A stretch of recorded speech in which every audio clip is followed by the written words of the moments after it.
Hi there, welcome to Storytime with Muskegon County Library System. My name is Miss Carrie, and this week we're doing a fun art-themed story time. So why don't we go ahead and get started with our opening song, and that is sung to the tune of The Farmer in the Dell. It goes, we clap and sing hello, we clap and sing hello, with all our friends at Storytime, we clap and sing hello. We wave and sing hello, hello. We wave and sing hello, hello. With all our friends at Storytime, we wave and sing hello. We stomp and sing hello. We stomp and sing hello. With all our friends at Storytime, we stomp and sing hello. All right, so our first book is actually a song as well, and I'll need you to grab your kiddo and put them on your lap. This is a very good one to do with babies. It is I Ain't Gonna Paint No More by Karen Beaumont. Now, if you know the song that goes along with this, feel free to sing along. I Ain't Gonna Paint No More by Karen Beaumont. One day my mama caught me painting pictures on the floor, and the ceilings and the walls and the curtain and the door. I heard my mama holler like I never did before. You ain't gonna paint no more. I ain't gonna paint no more, no more. I ain't gonna paint no more. That's what I say, but there ain't no way that I ain't gonna paint no more. Ooh. So I take some red and I paint my head. All right, so now that we got to head, we're gonna tickle the head of whoever you have in front of you. So tickle their head. Ooh! You got paint all over it. Now I ain't gonna paint no more. Oh, what the heck, gonna paint my neck. Now I ain't gonna paint no more. All right, get that neck. So I just can't rest till I paint my chest. Now I ain't gonna paint no more. Guess there ain't no harm if I paint my arm. Now I ain't gonna paint no more. Get those arms. I ain't gonna paint, no, I ain't gonna paint, no, I ain't gonna paint no more. But I just can't stand not to paint my hand. Now I ain't gonna paint no more. Tickle, tickle, tickle. Then I see some black, so I paint my back. Ooh, tickle, tickle, tickle. Now I ain't gonna paint no more. Like an Easter egg, gonna paint my leg. Now I ain't gonna paint no more. Still I ain't complete till I paint my feet. Now I ain't gonna paint no more. Let's get those feet. Tickle, tickle, tickle, tickle. I ain't gonna paint no more, no more. I ain't gonna paint no more. But I'm such a nut, I'm gonna paint my what? Oh. Who's that? Who do you see there? Someone looks upset. Y'all don't faint because there ain't no paint, so I ain't gonna paint no more. There she is in the bathtub. And that's the end. Look at all that paint. All right, that's a really fun book to do with your kids, so definitely get those tickles in where you can. Your head, your neck, your arms, your hands, your back, your chest, your legs, and your feet. All right, up next, I would like to read you guys the book, Blue Chicken, and that is by Deborah Friedman. All right. Let's see, I'm gonna hold it over here for you guys so you can see the picture better.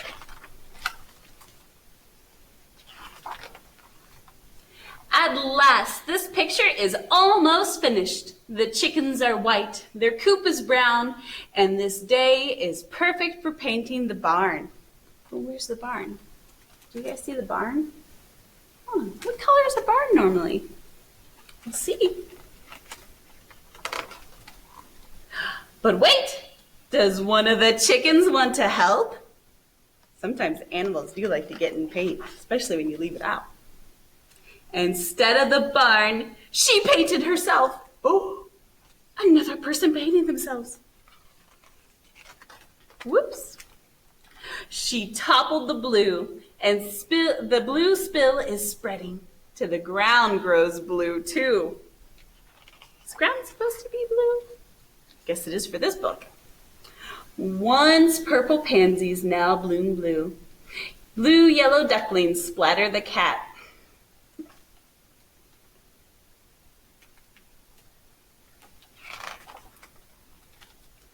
A moo wakes the chickens. They're peevish and blue. They dump the red wheelbarrow, dropping that chicken who just wanted to help. Uh-oh. Now it looks like he needs a lot of help.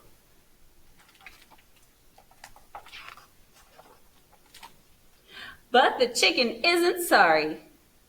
Oh, sorry, the chicken is sorry, sincerely sorry. Oh no. Maybe the chicken can undo the blue. How would we undo this much blue? That does look like watercolor.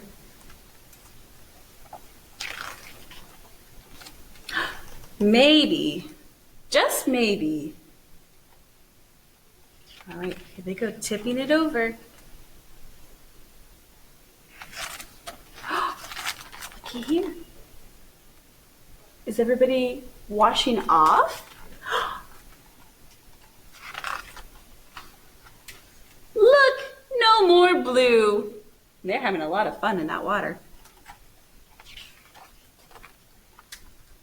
Except for the sky, of course. Wonder what they're going to paint next. Look, and you can see at the end, they got into some red paint when they helped. All right, well, that is blue chicken.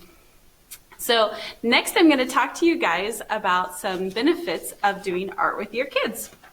So reasons for you to want to do art is your child learns how to express their own feelings by transforming their ideas and feelings onto the paper. So that really helps when they lack the vocabulary to communicate those emotions to you. So especially for those little guys. Art also builds self-esteem, allowing them to make decisions and how they express themselves, builds their confidence in their abilities and their comfort with expressing themselves. There is no right or wrong way to make art, contrary to popular belief. So the emphasis is on the process, which allows every child to feel successful, no matter their skill level or their developmental stage. So that is something really key to keep in mind, because as parents, we sometimes want the kids to do a certain thing, but when it comes to art, just let them be free. Art also encourages creativity and imaginative thinking, two skills that are increasingly linked with long-term professional success. So art also helps develop those fine motor skills like coordination and dexterity. It's also a really good sensory experience, which we know is important for your child's understanding and exploration of the world around them. So I'm going to read you guys one more book, but first I'm going to do an activity with you. You can make your own finger paint at home if you don't happen to have any. You can use a lot of different products and even make edible paint for little babies. Today I'm actually going to use shaving cream and food coloring because it smells good and it dries flat, unlike some paints. So here we go. So as you can see here, I have some shaving cream and a popsicle stick in a bowl. I'm going to use gel food coloring because the colors often come out brighter, especially when you're working with icing. If you can make cookies and let your kids decorate them with icing, that is also a really fun activity that's like painting but edible. So I'm going to go ahead and just mix this up a minute. So we're actually going to do a rhyme and make some art together, and you guys feel free to come back to this at another time. We're going to do make a circle, draw it in the sky. Use your finger, make it round as pie. I'm going to wipe off my finger. I don't like to mix colors so much. All right, and then we're going to draw a square, make the line so straight. Straight one across the bottom, straight one across the top. Use your finger. Hurry now, don't wait.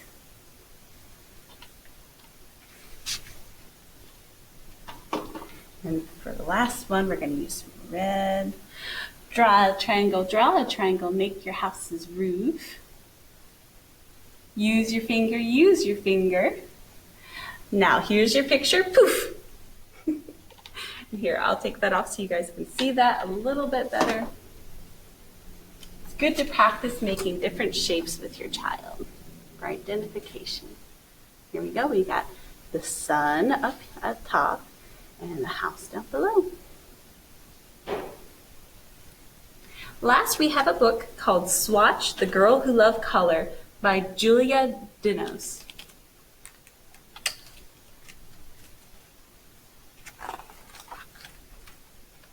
And this is a favorite of mine because I love all the color. In a place where colors ran wild, there lived a girl who was wilder still.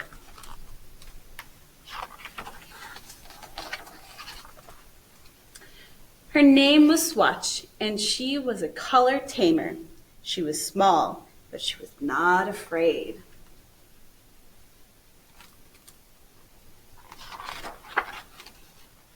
She could run with the wildest shades, train them to dance, and do magic.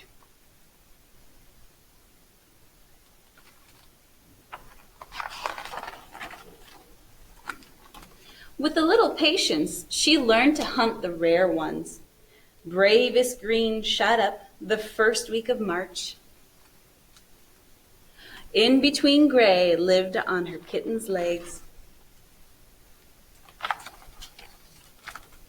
Rumble tumble pink rolled through the sky on heels of outgoing thunderstorms.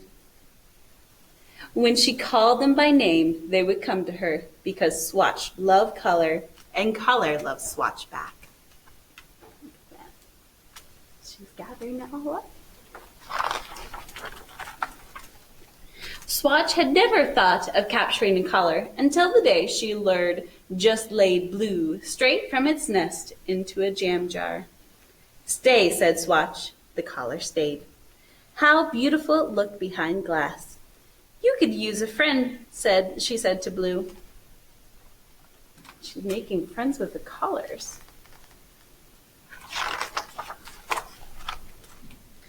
So she caught one more, then another, and another. Look at all the pretty colors she's catching.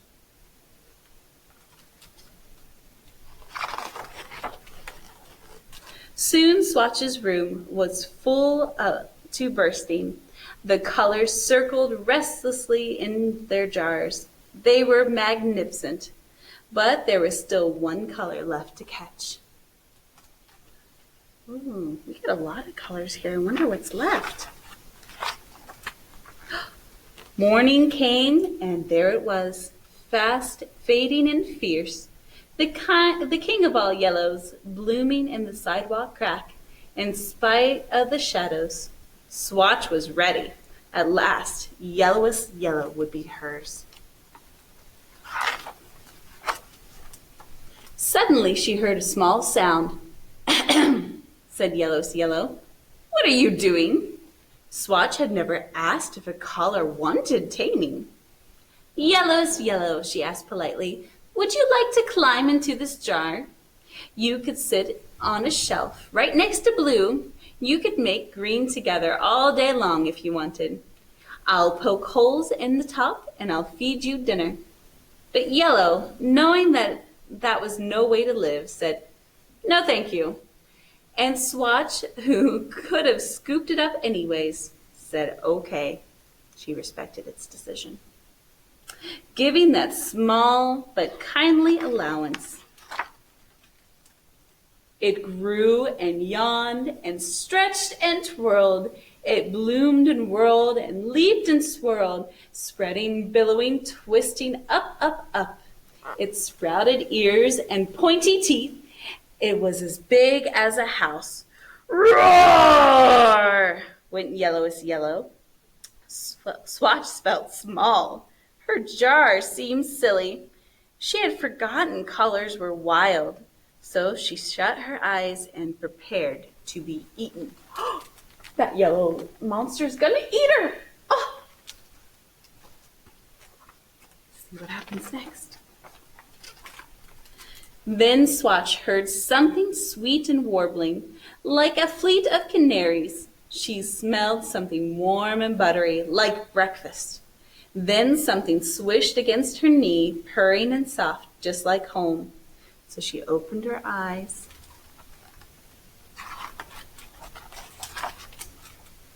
She reached out her hand, and stretching from her tiptoes, she found she could indeed touch Yellow. Hold on, Yellow said, and it pulled her up. Yellow's got her. Up, up, high up over the rooftops, so called her callers by name, and they all came to her.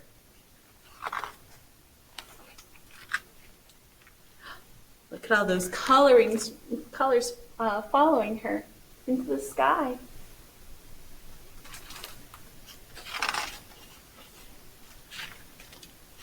Together, they made a masterpiece.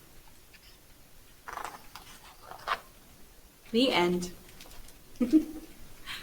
All right, well, I hope you enjoyed story time this week.